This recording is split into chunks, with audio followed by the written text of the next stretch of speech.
They shoot their mouths off by texting, but they won't come in.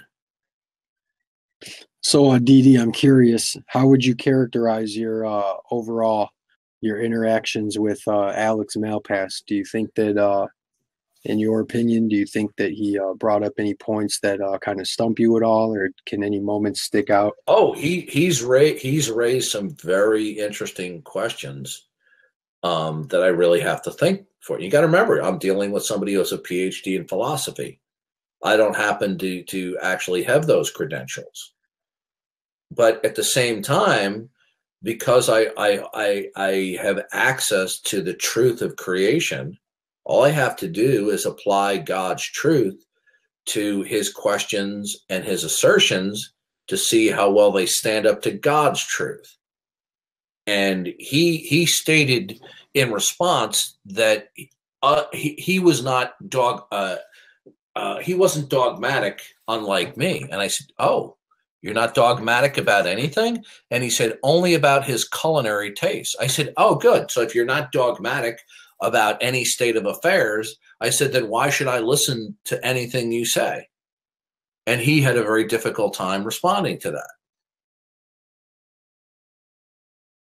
Well, so the bottom line is, other than you're dogmatic about the taste of food, you're not really dogmatic about anything else? If you're not going to be dogmatic about anything else, why should I listen to anything you say about reason, logic, or philosophy? Well, people who are not dogmatic about things can be right. That's why. And if you're not dogmatic about anything, why should I listen to anything you say? Okay, well, look, the reason is, it seems to me there's absolutely no reason to suppose that someone can be, that someone's level of dogmatism, whether they hold a belief very certainly or whether they hold it less certainly, is not correlated with whether or not that belief is true. Right? And I'm not asking you about your psychological competence. No. Listen, being dogmatic does not make you more likely to be true. That's all I'm simply pointing out. And I think you agree with that, right? Because is that true? Is that true? Any dogmatism is a different brand of dogmatism you're going to disagree with, right? But you're both equally confident about your views. So it's not about... Is that true, Alex? I think that it's true. I'm certainly suggesting... Okay, is it true that you think that? It's true that I think that, yeah.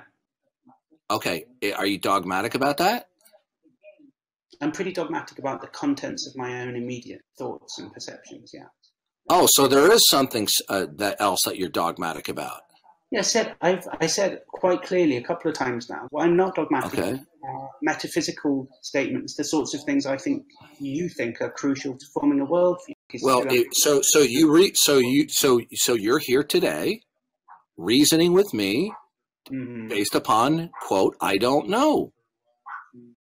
If your reasoning is derivative of I don't know, why should I pay attention to your reason? Look, I mean, it's a lazy portrayal of someone saying that what I'm basing my reason on, I don't know, right? Did I say to you at any point, the kind of organizing principle of my worldview is the sentence, I don't know, and that thing helps me make decisions, because that's the caricature. I mean, it's just lazy. I mean, it feels really like you're really desperately trying to push me down. No, I'm not desperate. I'm asking a legitimate question. What is your reason in virtue of? Yeah, well... Or is your reason non-contingent? Is your reason contingent or non-contingent, Alex? I mean, look, is my reason contingent or not contingent? Let's suppose that it's not contingent, right? Let's suppose that the world is... No, I don't want to suppose. I want a real answer from you, what you believe, not these circuitous hypotheses. What do you believe? Is your reason contingent or not contingent, Alex? But see, this is all that's going on here is that you're gnashing your teeth at the fact that I'm not becoming a dogmatist like you are. I mean, if you're not a dogmatist on anything other than taste in food, then there's no reason for me to pay attention to any of your assertions. Well, I don't think that because you're not dogmatic about these assertions. Because your assertions might not be true. Well, but a person of deep convictions could also be expressing things that are wrong. DD says that if you're not dogmatic about something, then there's no reason to pay attention to it because it may not be true. Alex then pointed out that a dogmatist can also say things that may not be true. Does DD think that if tomorrow's weather report or a doctor's diagnosis may not be true, then we shouldn't pay attention to it? But you want to come to me after all these things about, well, that's a contradiction, that's incoherent, and trying to set me on the right path of thinking here, but then you tell me you're not dogmatic. Well, I mean, so it's like you're really desperately trying to make a lot of mileage out of it. Me saying I'm not about metaphysical principle, I made it very clear. The things on which I feel I'm not dogmatic are the things I think you take to be crucial in forming a worldview. I didn't say that I wasn't dogmatic about anything, and I gave you several examples of things that I was dogmatic about. Yeah, you only told me two things. You're trying to use one that you have thoughts, and one you like tasting certain food. Right. That's so it. Specific things that I'm not dogmatic about are metaphysical things that I think you think are crucial to forming a worldview. Oh, you're not dogmatic about anything? And he said only about his culinary taste.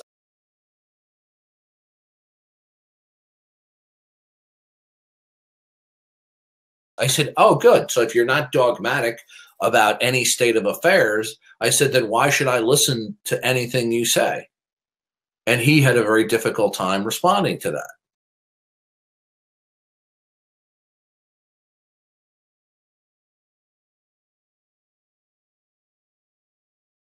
I had a debate today on Discord where the guy says, well, we start with our axioms.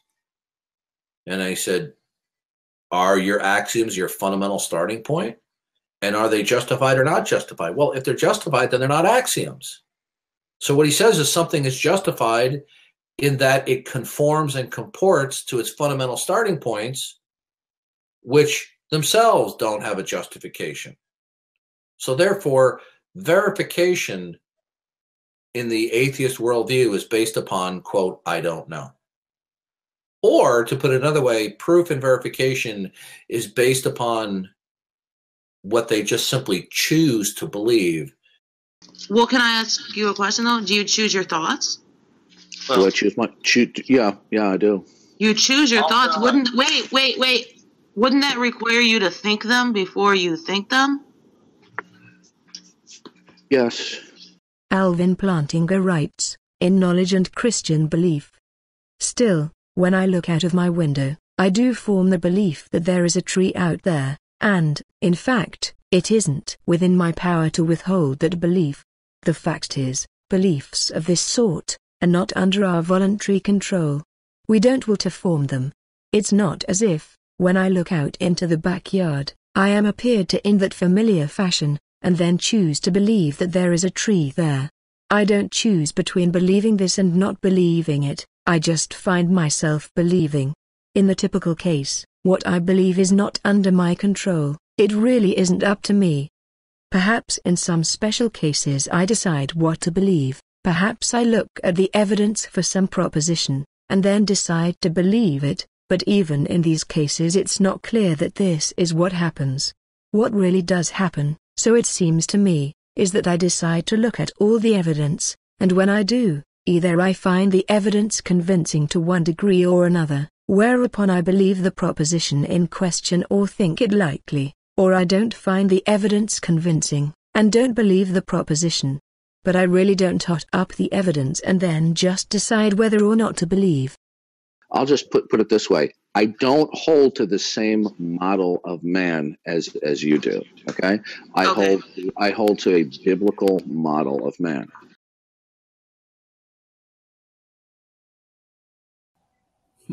Well, let's take Ozymandias. Ozymandias says, well, God's not falsifiable. Right? You can actually hear him say that on YouTube.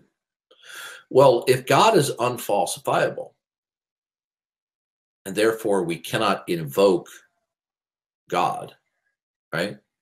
Because in order for something to count for God, God has to be in principle falsifiable. Then that what means is nothing can count for God.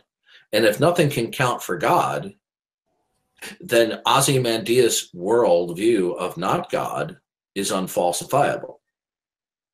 You see, Antonio? Exactly. Yes, I do. If nothing can verify God, then nothing can count to falsify his not God worldview. Therefore, when he speaks out of his not God worldview, nothing can count against it. So the very criterion that he lays down eviscerates his worldview. Because remember, God is not just simply an idea or an entity, it's a worldview, and so is not God. Elliot Sober writes, in his book Philosophy of Biology, when we consider whether something is scientific, we must be clear about whether we are talking about people or propositions. If someone behaves dogmatically, refusing to look at relevant evidence, then that person has adopted an unscientific attitude. But it does not follow that the proposition the person believes is unscientific.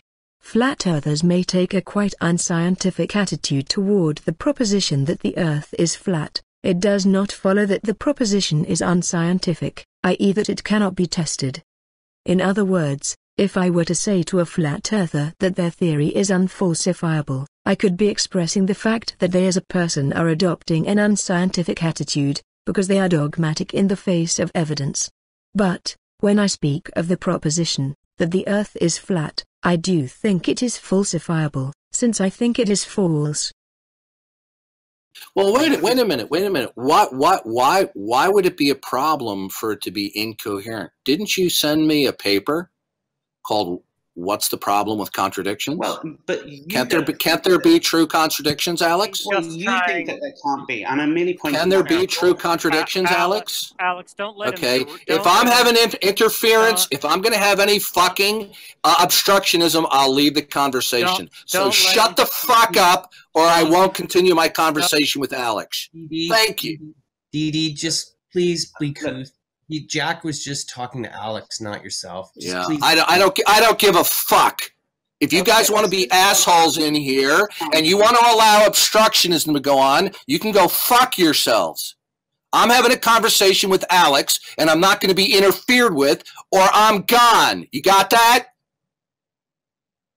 Right, go ahead, Alex. The room for yourself. Step back. Right, let's all just chill. No, I'm not hijacking the room. I'm having a conversation with Alex, and I'm not going to have someone fuck with me, or I'll leave. I don't play by other people's rules. I play by my rules. Go ahead, Alex. Well, then be well.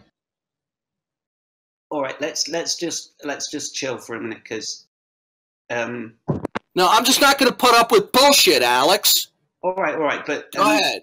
If you're really angry, it's not going to help the conversation. No, I'm not angry with you. I don't have a problem with you because you're not an asshole. I know you don't, but I just want you to just take a deep breath and chill for a second. That's about as likely as me playing by someone else's rules besides my own, which I would never do. I play by my own rules, nobody else's, not even my own.